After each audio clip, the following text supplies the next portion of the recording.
Hello everyone, welcome to study rumble. I am Tushar and इस video में हम बात करेंगे अमूल एंड पेटा कंट्रोवर्सी के बारे में। भाई हुआ क्या है, क्या पूरा मैटर है और ये वीगन मिल्क क्या होता है, ये भाई न्यूज में इतना क्यों आ रहा है, ये भी हम जानेंगे। तो हर एक चीज आपको क्रिस्टल क्लियर कर दूंगा इस वीडियो के अंदर। तो सबसे पहले हम जानेंगे भाई पेटा क्या, क्योंकि देखिए अमूल के बारे में सबको पता है, ये एक बहुत बड़ी डेयरी प्रोडक्ट्स की इंडिया की कंपनी है। बट एक पेटा क्या, ये देखते हैं पहले। देखिए पेटा है आपका people for ethical treatment of animals और ये आपका एक US based animal rights group है। यानी ये क्या करते हैं, कहीं पर भी अगर जानवरों के खिलाफ कोई अत्याचार हो रहा होता है ना, तो वहां पे जाके अपनी आवाज उठाते हैं और जानवरों को बचाने की कोशिश करते हैं और जो अत्याचार कर रहा है उसको सजा भी दिलाते हैं। ठीक है, और इनका ये भी मानना है कि जानवर होते हैं उनके कुछ इमोशंस होते हैं, और ये बात आप भी कहीं ना कहीं मानेंगे क्योंकि आपने कभी ना कभी कोई पेट पाला होगा, लाइक डॉग कैट, तो आप जानते हैं उनके कुछ इमोशंस होते हैं, तो उन्हें हमें एथिकली ट्रीट करना चाहिए, ऐसा कहते हैं, जो कि अच्छी बात है, हम सभी को ऐसा करना चाहिए। बट देखिए इंडिया में काफी बार इनका क्रिटिसिज्म इस बात पे हुआ है कि जो पेटा है आपका एक बायस्ड है। किस तरीके से बायस्ड है कि देखिए इंडिया के अंदर जो फेस्टिवल्स होते हैं, जो यहाँ के कल्चरल ट्रेडिशंस हैं, उन पर तो काफी आवाज उठाएंगे। बट वहीं अगर जैसे यूएसए में कोई कल्चरल ट्रेडिशन है, फेस्टिवल है, या फिर यूरोपियन कोई कल्चरल फेस्टिवल है, ट्रेडिशन है, वहां पर आवाज इतनी नहीं उठाते। ठीक है, तो इस तरीके से बायस्ड माना जाता है काफी बार। अब देखते हैं न्यूज क्या है। देखिए आपने काफी सारी जगह पे इस तरीके के आर्टिकल्स देखे होंगे, जैसे यहाँ पे देखिए बिजनेस टुडे का ये कटआउट है, PETA India urges Amul to switch to vegan milk production. यहाँ पे देखिए आप एक एनडीटीवी का भी यहाँ पे देखिए कटआउट देख पाएंगे। देखिए एनडीटीवी का कटआउट है, PETA India asks Amul to switch to producing vegan milk. तो देखिए क्यों कह रहा है पेटा लाइक अमूल से कि वो वीगन मिल्क पे स्विच कर ले, तो हम जानेंगे अभी थोड़ी देर में, और वीगन मिल्क क्या होता है ये भी हम देखेंगे। बट देखिए इसके रिप्लाई में जो हमारे अमूल के एमडी हैं आर.एस. सोधी साहब, इन्होंने क्या कहा, ये देखिए, ये कह रहे हैं कि अगर मान लेते हैं हम वीगन मिल्क प्रोडक्शन पे शिफ्ट कर भी लें, तो जो 10 करोड़ ऐसे फार्मर्स हैं जो कि डेयरी फार्मिंग से जुड़े हुए हैं, इनका क्या होगा। और देखिए एक यहाँ पे इकोनॉमिकल एस्पेक्ट ये भी है कि जो वीगन मिल्क होता है काफी कॉस्टली होता है। आप देखें, अगर इंडिया की इकोनॉमी देखें, हमारे जो जीडीपी देखें, यहाँ पे जो घरों की इनकम है वो इतनी नहीं है कि वो वीगन मिल्क को अफोर्ड कर सकें, क्योंकि जो वीगन मिल्क होता है मिनिमम 2 to 3 टाइम्स कॉस्टली होता है आपका एक डेयरी मिल्क से या फिर काउ मिल्क से। और ये तो मैं आपको बहुत सस्ता वाला वीगन मिल्क बता रहा हूँ। अगर आप कोई अच्छा वीगन मिल्क लेंगे, जैसे आलमंड वीगन मिल्क लेंगे आप, तो वो आपको और भी बहुत ज्यादा कॉस्टली पड़ेगा। तो कहीं ना कहीं जो वीगन मिल्क है आपको बहुत ज्यादा कॉस्टली पड़ेगा, जो कि इकोनॉमिकली ठीक नहीं है इंडिया की फैमिली के हिसाब से। और कहीं ना कहीं अगर शिफ्ट कर भी देते हैं एक बार को, चलो मान लेते हैं कि भाई लोग खर्चा उठा भी लेंगे, तो ये जो 10 करोड़ पुअर फार्मर्स हैं इनका क्या होगा भाई। इनका तो जो एक तरीके से कह सकते हैं जो रोजगार था, यानी इनका जो कमाने का सोर्स था, वो तो खत्म ही कर देंगे ना इस तरीके से। तो ये नहीं कर सकते। तो ये बात तो साफ साफ समझ में आ गई है कि इंडिया बिल्कुल स्विच नहीं करेगा अभी वीगन मिल्क पे आने वाले कुछ दशकों में भी। और यहाँ पर देखिए आप यहाँ पे एक हिंदुस्तान टाइम्स का भी आर्टिकल देखेंगे, Amul MD replies to PETA ask who will give livelihood to dairy farmers. बिल्कुल सही बात है, जैसा कि मैंने आपके साथ डिस्कस किया कि 10 करोड़ हमारे डेयरी फार्मर्स हैं, इनमें उससे ज्यादा ही है जो कि बिल्कुल जिनका जो कह सकते हैं रोजगार का साधन है वो खत्म हो जाएगा अगर हम वीगन मिल्क प्रोडक्शन पे शिफ्ट कर लेंगे। अब देखिए यहाँ पर एक और बात समझिए आप, जो मिल्क है ऐसा नहीं कि केवल हम उसे ऐसा कंज्यूम करते हैं। आप देखेंगे मिल्क हमारे बहुत सारे ट्रेडिशंस के साथ भी जुड़ा हुआ है। तो ऐसा नहीं कि हम केवल अगर मान लेते हैं सब कुछ ठीक हो जाए, डेयरी फार्मर्स जो है उनको भी इतना इफेक्ट ना हो। और अगर आप सोचेंगे वीगन मिल्क पे शिफ्ट कर लेंगे, तो अभी आप देखिए जो इंडिया के लोग हैं वो उस मिल्क को एक्सेप्ट नहीं कर पाएंगे। आप समझिए, आप सोच के देखिए, आपके यहाँ कितने सारे ऐसे फेस्टिवल्स होते हैं यहाँ पे आपका मिल्क जो है, काउ मिल्क बहुत ज्यादा प्योर माना गया, आप उसी को यूज करते हो। तो आप सोच सकते हैं कि आप उसकी जगह कोई vegan milk like almond milk या फिर सोया मिल्क यूज करेंगे, नहीं करेंगे।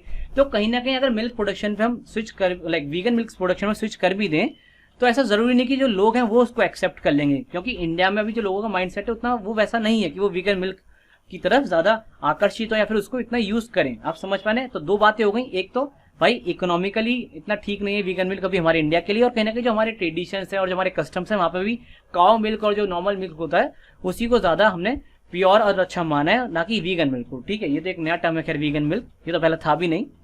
एनीवेज अब देखते हैं भाई वीगन मिल्क होता क्या है। देखिए जो वीगन मिल्क होता है ना आपका, इसको हम काफी सारा प्लांट मिल्क भी कहते हैं। और ये जो मिल्क है आपका बेसिकली इसको काफी जगह तो मिल्क भी नहीं कहा जाता है। इनफैक्ट मैं आपको बता दूं, इसको काफी जगह इस तरह से MYLK लिखा जाता है। ठीक है, आपको मैं बता दूं, तो ये जो आपका वीगन मिल्क है ये आपका बेसिकली हमें जो प्लांट से डिफरेंट चीजें मिलती हैं, लाइक जैसे आलमंड्स हो गई, सोया हो गई, कोकोनट हो गई, इनसे हमने ये बनाया। ठीक है, यहाँ पे देख सकते हैं आप, जैसे आलमंड का आपका वीगन मिल्क है, यहाँ पर आप देख सकते हैं पीनट का वीगन मिल्क है, यहाँ पर देख सकते हैं ये जो अखरोट होता है उसका वीगन मिल्क है, यहाँ पे राइस का वीगन मिल्क है। तो इस तरीके से मल्टीपल चीजों से आप वीगन मिल्क बना सकते हैं। जैसे यहाँ पे आप देखिए ये सोया वाला वीगन मिल्क है, और आप देखा होगा जैसे अभी सोया मिल्क जो है ये तो काफी ज्यादा यूज होने लग गया आजकल। इसके आप देख सकते हैं चॉकलेट फ्लेवर मिल जाएगा, स्ट्रॉबेरी फ्लेवर मिल जाएगा, तो बहुत सारे फ्लेवर्स में आपके लिए अवेलेबल भी होते हैं। और बेसिकली आपको एक बात बता दूं, जो हम वीगन मिल्क की बात करें, इसका जो टेस्ट होता है ये किसी भी तरीके से आपका नॉर्मल जो काउ मिल्क होता है फिर जो बफेलो मिल्क होता है उसके जैसा नहीं होता। तो ये बस नाम के लिए वीगन है, इनका जो टेस्ट होता है बिल्कुल ही अजीब होता है। तो मैंने तो एक बार ट्राई भी किया सोया मिल्क, मुझे तो बिल्कुल अच्छा लगा नहीं वो। खैर ये तो आपको समझ आ गया वीगन मिल्क होता है कि बेसिकली जो हमें डिफरेंट चीजें मिलती हैं प्लांट से, उनसे हम इस वीगन मिल्क को बनाते हैं। सोच रहे हो आप बनाते कैसे, तो कुछ नहीं है, जैसे अगर मैं आपको आलमंड का एग्जाम्पल दूं तो कुछ नहीं करते, आलमंड को थोड़ा सा पानी में भिगोते हैं, सब नॉर्मली भिगोते होंगे, आपकी मम्मी वगैरह ने अगर आपको खिलाए तो भिगो के खिलाए होंगे। फिर उनमें से उनका छिलका उतार लिया, फिर उसको पीस लिया, पीस के पानी में और कुछ और जो लिक्विड है, कुछ और जो न्यूट्रिशनस लिक्विड्स उनमें मिलाया, तो ऑब्वियसली कलर व्हाइट हो जाएगा। और फिर जो थोड़ा सा अगर आपका जो आलमंड पीसा हुआ बचेगा उसको छांट लिया, मतलब फिल्टर कर लिया, और जो आपका लिक्विड मिल गया, इस तरीके का लिक्विड मिल जाएगा, हो जाएगा आपका आलमंड मिल्क। अब आप सोच के देखिए कि इसमें कोई टेस्ट होगा लाइक नॉर्मल मिल्क जैसा, बट हाँ काफी बार इस तरीके से स्टडीज में पाया गया कि आपको जो आलमंड मिल्क है या फिर जैसे सोया मिल्क है ज्यादा न्यूट्रिशनस होता है काउ मिल्क से। तो देखिए वो एक अपने आप में अलग बात है, उस पर हम बात नहीं कर रहे अभी, बट हम बात करें कि भाई इसकी फीजिबिलिटी कितनी है वीगन मिल्क की इंडिया के अंदर। सो देखिए एनीवेज ये तो हमने जाना वीगन मिल्क क्या होता है। अब देखते हैं भाई पेट इसको प्रमोट क्यों कर रहे हैं। सो देखिए ये इनकी वेबसाइट का कटआउट, आप चाहें तो खुद भी इनकी वेबसाइट विजिट कर सकते हैं।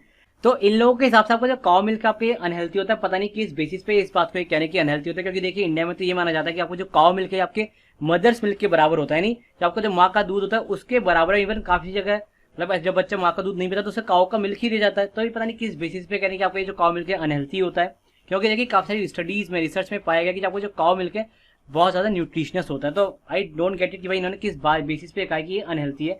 बट देखिए इसके अलावा उन्होंने एक और बात कही कि आपको जो काउ मिल्क है क्रूअल है। अब देखिए क्रूअल कैसे मैं समझाता हूँ आपको, बाकी आप चाहें तो खुद भी इनके जो पूरा रिसर्च पेपर है इनकी जो रिसर्च आप पढ़ सकते हैं जाकर इनकी वेबसाइट पे। इनका ये कहना है कि जो काउ मिल्क होता है ये उनके ऑफ स्प्रिंग्स के लिए होता है, उनके बच्चों के लिए होता है, जैसे लाइक जो बछड़ा होता है गाय का उसके लिए। तो ठीक है आप इस बात से एक्सेप्ट करेंगे और कहेंगे ठीक है भाई ये बात मान लेते हैं। बट देखिए इन्होंने एक और बात कही, इन्होंने ये कहा कि काफी जगहों पे ऐसा पाया गया है कि जो काउ मिल्क है उसका जो प्रोडक्शन बढ़ाने के लिए काउस को स्टेरॉइड्स दिए जाते हैं, यानी उन्हें कुछ ऐसे केमिकल्स दिए जाते हैं, फिर उन्हें कुछ ऐसे इंजेक्शंस दिए जाते हैं जिससे वो अपना प्रोडक्शन बढ़ा सके मिल्क का, जो कि लॉन्ग टर्म में उनकी हेल्थ को अफेक्ट करता है।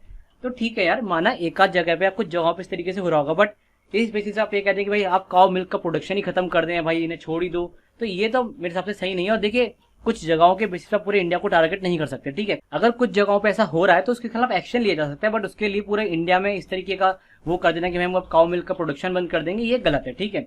सो एनीवेज अब देखिए और भी बातें जानते हैं भाई पेटा और क्या कह रहा है। सो पेटा का ये भी कहना है कि काफी ज्यादा हाई चांसेस होते हैं स्प्रेड ऑफ डिजीज के जब हम काउ मिल्क को कंज्यूम करते हैं। इसके अलावा पास में इस तरीके के लिंक्स पाए गए between disease and zoonotic viruses. अब देखिए जूनोटिक वायरस क्या होता है आपको समझाऊंगा मैं।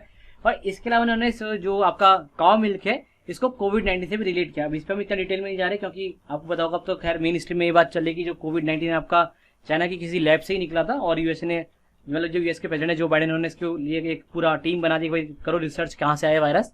बट एनी सभी हम जानते हैं भाई ये किस बेसिस पे करेंगे डिजीज स्प्रेड हो जाती है। जैसे देखिए आपको पता होगा जब इनिशियली ये हवा बनी थी कोविड-19 की तो ऐसा कहा जाता है कि एक बैट से ये आपकी डिजीज फैली है, ठीक है। अगर नहीं फैली तो छोड़ते हैं उस बात को। इससे पहले आप देखिए सार्स वायरस जो था वो तो आपको एक एनिमल से ही आया था, यानी होता क्या है, मान लेते कोई जानवर है वो बीमार है, उसके अंदर कुछ वायरसेस हैं, आपने उसको कंज्यूम कर लिया, फिर जैसे उससे कोई दूध ले लिया, ठीक है, उस दूध के अंदर वो वायरस आ गया, फिर आपने उसको कंज्यूम कर लिया तो वो वायरस आपके अंदर चला गया। पता नहीं वायरस आपके अंदर डिजीज भी कर सकता है। अब कल कोई डिजीज कम्युनिकेटिव हुई यानी छूने से फैलती है या फिर किसी से बात करने से फैलती है तो डिजीज और फैलेगी।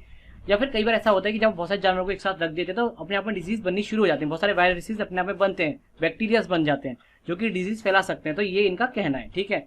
तो मैं उम्मीद कर रहा हूँ कि भाई पेटा क्यों प्रमोट कर रहा है इस वीगन मिल्क को आपको समझ में आ गया होगा। अमूल का क्या स्टांस है इंडिया में हमारे लिए अभी क्यों फेवरेबल नहीं है वीगन मिल्क, आपको समझ में आ गया होगा।